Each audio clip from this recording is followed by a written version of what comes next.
Meet Thicket, the American Cocker Spaniel. As you can see, her mom takes great care of her coat, so we can get right to it. As you may already know, Cocker Spaniels are very sensitive dogs, so it's very important to take a few minutes before the groom and establish trust, to bond, to relax your Cocker Spaniel, because once they trust you and love you, they are yours forever. There is no pre-brushing or dematted needed for Thicket today because she's in great shape, so we can go right to the bath, and this is where stuff gets real. It is super important with this coat type, especially where the coarse hair, the guard hairs, the top coat is, to keep everything going in the direction, everything flowing in the direction that the coat naturally lays, because we want this to be a flat coat. And it starts with the bath, training this coat to lay flat. In the bath, we will be rinsing, shampooing, conditioning, everything with the lay of the coat. If we go against the lay of the coat, we are going to train the coat to stand up in the wrong direction. So starting with the bath, we are training the coat to lie flat. Very important. And guys, these grooming methods and techniques are going to apply to your Cavalier Spaniels, your Golden Retrievers, your Irish Setters, your Springer Spaniels, Brittany Spaniels, any flat-coated dog, flat-coated retriever. These grooming techniques will apply to those breeds as well. So make note. And this goes down to the way Suzanne applies the shampoo to the dog when she's trying to keep that coat flat. She massages it down the coat, squeezing it through the coat, all while preserving the natural lay of the coat. Very important. Now as we prepare to rinse this coat, we are doing the same thing. We're rinsing with the lay of the coat, not to disturb the follicle and retrain this coat to stand up. We want it to lay flat. So rinsing down the coat with the lay of the coat. And that most certainly goes for the conditioning too, guys. And it is very important to condition this coat. I condition every coat, but definitely condition your American Cocker Spaniel coat.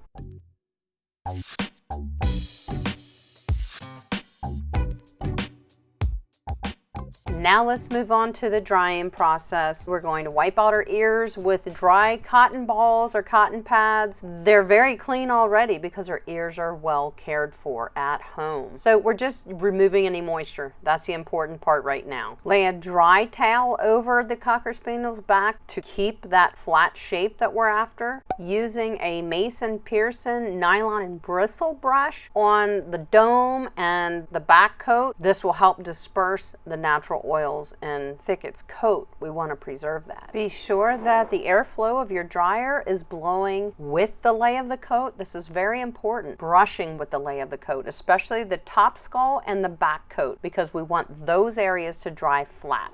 We have layered many towels under Thicket to absorb the water from the feet and the undercarriage of this dense, heavy coat. Periodically remove the top towel and continue to brush in the direction that we want this coat to lay and dry flat. Use your towels to continue to absorb the water from the coat. Switching to a Mason pin brush, this brush is a great choice to brush and dry the furnishings, the long coat, and it won't break the coat, but it's effective. It's going to nicely brush out this coat.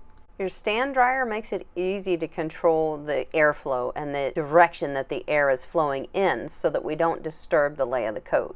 Here, Suzanne is pointing out an area that dried in the wrong direction, and that's what we want to avoid. Drying the ears, same thing, in the direction that we want the ear to lay, so we have the air blowing in the direction that we want the ear to dry. In order to dry the legs, belly, and feet, yeah, that's right. She just flipped that dog and it's laying there getting dried patiently. Suzanne, can you tell us how to teach our dogs how to do that at home? You bring your dog up close to you. You put a hand on the shoulder, a hand on the hip. You keep the dog close to you and you lay down over the dog. You flip the leg up, you scratch the chest, and you're good to go. Okay, there's something to work on at home, guys. Training your dog to lay on their side is certainly the easiest way to brush the undercarriage, the feet, the furnishings on the legs. Great trick. Teach your dog this. They can learn it. Thicket is laying on a paw mat, and you can purchase those. I'll link it for you. I'll link all the tools, products in the description of this video. But the paw mat is great, especially in this drying process, because it's a lengthy one for this American Cocker Spaniel. The drying process takes time. The paw mat is anti-fatigue. It's waterproof. You can actually use it in the tub too. It just adds comfort and ease to the dog during the grooming process because it takes time to prepare this coat. We have to make sure that this entire dog is super dry and that the coat is completely straight. And hey guys, if you groom your own Cocker Spaniel at home, please do yourself and your pet a favor and invest in a portable grooming table. It's a game changer for both you and your pet.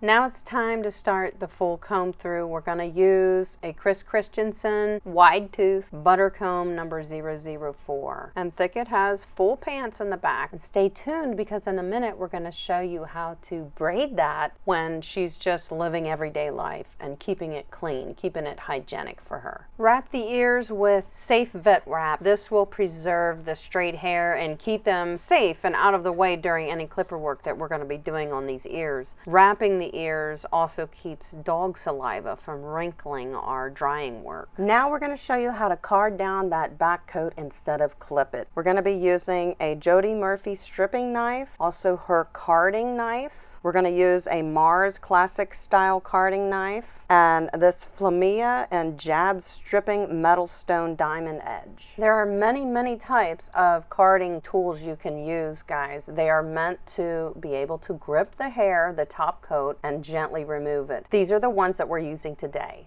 There are many reasons to consider carding the back coat on your Cocker Spaniels versus clipping it. First of all, carding preserves the health of the coat. Secondly, clipping the coat not only softens the coat, but clipping the coat also will change the color and texture of your dog's coat forever. So you want to really consider, do you card this coat or do you clip it? So let's card this coat. Taking up the tension in the loose skin of a Cocker Spaniel, you want to slide your carding comb, your carding knife straight down with the lay, the direction the coat grows, and you're going to remove the undercoat. Carding the coat is not a once a month process. It needs to be done about 3 times a week to make this coat lay flat and train it to drop down the dog in the proper direction and not stand up and look out of sorts. It can't be done once a month or every so often. It has to be a process that is done about 3 times a week. Another reason why we keep the skin taut is because that makes it more comfortable to the dog. You know, this is a comfortable process if it's done right. So keeping the skin taut's important. And also, how do you know when to stop carding the coat? That's a good question. Well, when you don't feel any more drag and pull when you're carding the coat, you will feel it slide through. That means you have already removed the soft undercoat, which is all we're trying to remove in this process. We don't want to disturb the top coat because we don't want to break that coat. We need it to grow long and lay flat.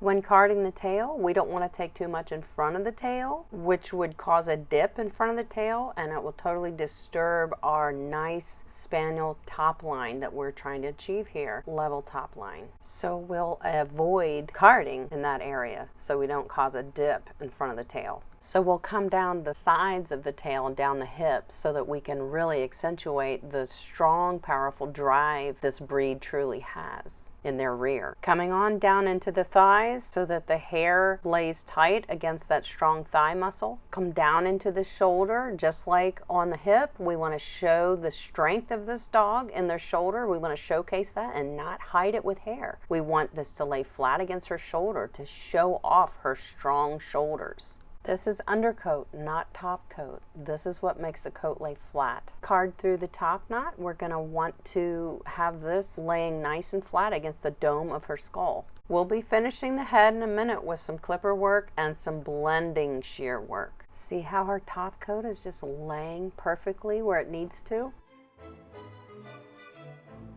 Clipper work on the feet can make or break this groom. We will set the bevels on the feet in a minute, and if we clip too much in the pads and take more hair out than necessary, we will lose fullness in our perfectly beveled foot.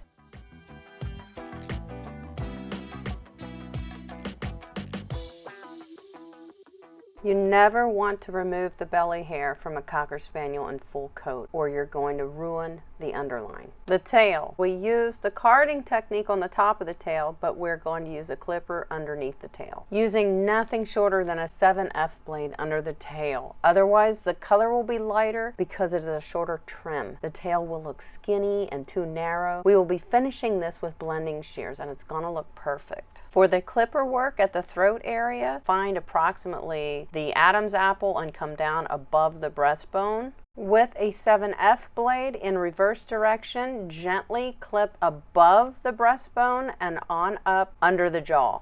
Then clip with the lay of the coat down that calic that separates the neck hair from the throat hair. There'll be a calic there in kind of a U shape underneath your Cocker Spaniel. Tidy all that up. Pull the ear out of the way, and starting behind the bulb of the ear, take this tight, dropping off well above the shoulder. We just want to see a tight neck. Along the back skull, going against the lay of the coat with a 7F blade, just graze this into, blend it down into the neck hair. Same thing on the side of the skull. 7F blade in reverse direction, take off the cheek, everything in front of the ear up to the corner of the eye. Not applying much pressure, just grazing. Using a very light touch on your clipper. The base of the ear, we're still using that 7F in reverse, switching directions to make this smooth. If we chose to use a 10 in this area, we would really bald this area in front of the ear. It would look bad. Using a 7F blade in reverse makes it nice and plush. Now switching to a 10 blade, in an inverted V shape, we are going to shave down the nose, clean up that chiseling under the eye. We want to see that, so we want to take it tight with a 10 blade. We're going to switch our blade to a 5F and go against the grain on the muzzle only so that we can showcase a nice, plump, plush muzzle. It looks fantastic. Let's remove the vet wrap from the ears so we can perform the clipper work. The ears are a distinct characteristic of this breed, and it must be done properly, or it will affect the balance of the groom and especially the whole head assembly. What you see highlighted in yellow is going to be what we are shaving. There are a couple ways that you can shave the ear. Suzanne is choosing to use a V shape. With a 10 blade, shave from the center of the ear where it connects to the head down to your lowest point in the middle, which will be the lowest point of the V shape. You will perform the same clipper work from the underside of the ear too to match the outside of the ear. Using your finger from your opposite hand, you will feed and push the hair into the clipper blade so you get a nice edge. Knowing the shape that you're creating with your clipper work here is half the battle. Just take your time and create that V shape that we talked about earlier when you're performing your clipper work on your ear. This clipper work is framing the face on your Cocker Spaniel, and you only want it to go as low as the bottom of her jaw.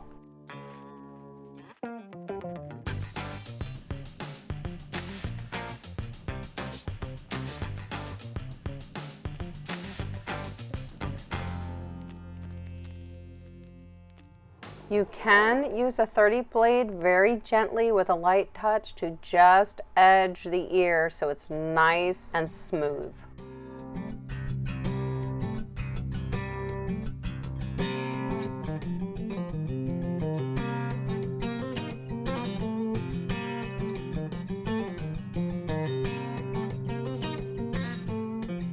Now we're going to use a shear to edge the ear. Remember we did the clipper work? Now we're trying to make it look smooth. Hold the ear leather between your thumb and your finger all the way to the end of the leather so you totally avoid nicking the ear leather. And we're only scissoring and edging this ear as far down as we came down with our clipper work, which is to the bottom of her jaw. The idea of the specific clipper work on this ear is to make it look like she has a lower ear set. You can use a blending shear here to just tidy up that area from long hair to clippered hair, brush out the ear, rewrap it, and we're ready to continue finishing the scissor work.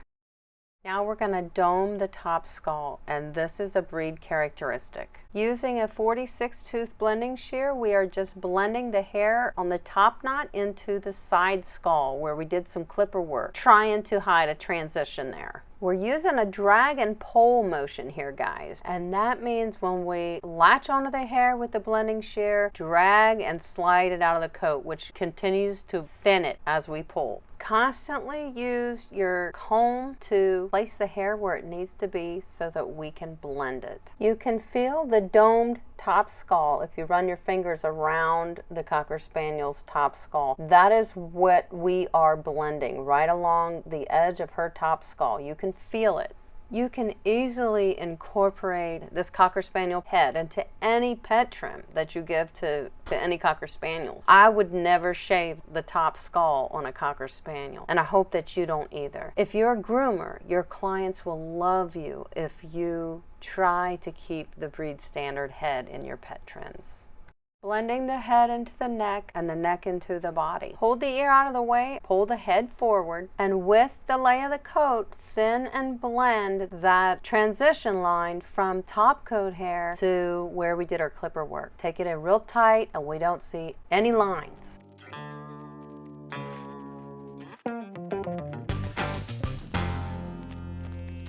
For the tail, we're going to comb all the hair over to one side, the side we're going to be trimming, and we're going to trim right along the outside edge of that side of the tail. Flatten out the tail between your finger and your thumb and push the hair out that you need to trim, and it gives you a nice even edge on the side of your tail.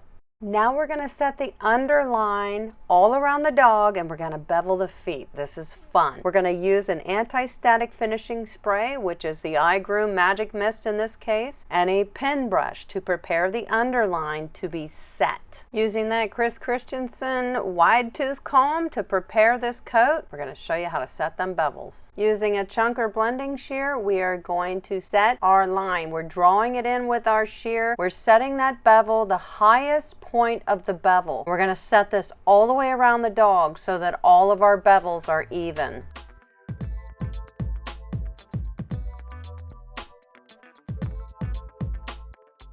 And constantly use your comb to pull the hair out and put it in place.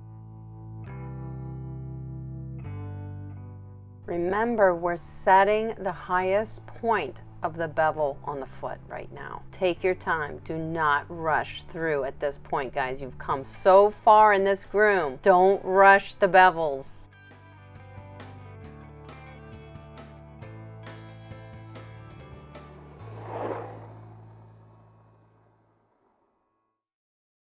Setting the front of the foot, comb everything out. We are not trimming up to the toenails, not that far. We need a nice round puffy foot on this beautiful cocker. You want your shears to be on an angle, a 45-degree angle I would say, because we're beveling, remember? We're angling the foot up.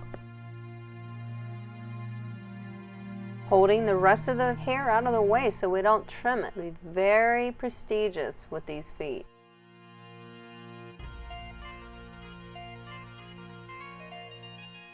Give the hair a shake. Some of that hair that's hiding up in there falls down so that we can scissor it straight. Look at the angle of our shears. They're straight on their side. This is so we don't take too much there at that back pad. If you do, your dog's gonna look like they're wearing high water pants. And we don't want that.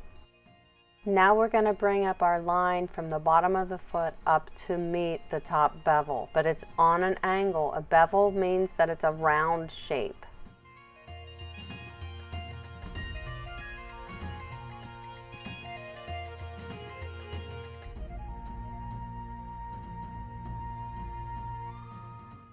The back bevel has to be even with the front bevel.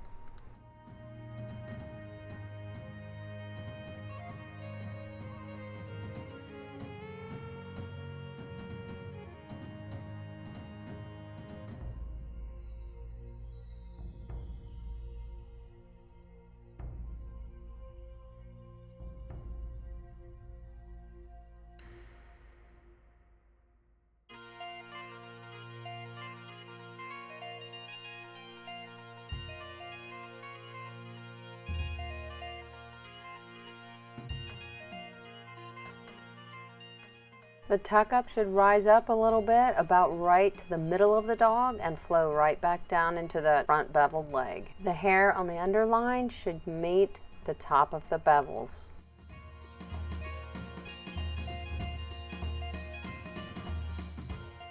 Now we're going to round the inside of the back feet and make them both match. Make sure they both align with each other. And we do not want to take too much, but we do want to see the back pad of this dog's foot when she picks her foot up to walk. When trimming the feet, we did switch to a fine tooth comb, and it helps to line your dog's feet up on the edge of the table so you can see the hair hang down over the pad and know what you need to trim. Now we're going to tighten up a couple areas. This is called back combing. This is where you lift the hair with the comb and you follow it up with your shear. So you lift with your comb, you slowly move your comb, and I call it scissor over comb technique. But we're tightening up the shoulder right there, and you can see the difference right there. The shoulder looks tighter. We can see the shoulder. And every now and then you're going to need to take a step back and take a look at the profile of your dog. This is very important. Now it's time to tidy up those ears. We removed the vet wrap and we're just going to use a chunker shear to round them. The length is perfect. They should come down and kind of hug the shoulder, in other words, okay? So it's going to accentuate the shoulder. It's going to accentuate the head the way we trim these ears. We're just tidying them up. They need to be long and full. Now Suzanne's going to show you how she likes to braid the hair in the back to keep it clean from urine and any bathroom habits that it may need to perform. So you gather the hair above the bend of the stifle so that the dog can move comfortably and freely when the hair is braided. Only the hair on the upper muscle is all we're going to braid because we don't want to restrict Thicket's movement. We just want to keep this clean and out of her P zones, shall we say. Make sure it's a very loose braid so it's not pulling, because when she walks, it's going to pull on that hair. So very loose braid. This is a great way to keep it tidied up and keep your work in better shape for longer. Suzanne, Thicket, and I really hope that you've enjoyed this video. Please give it a like and a subscribe, and go check out Suzanne's YouTube channel at Grand Style Dog Grooming on YouTube. You will not be disappointed.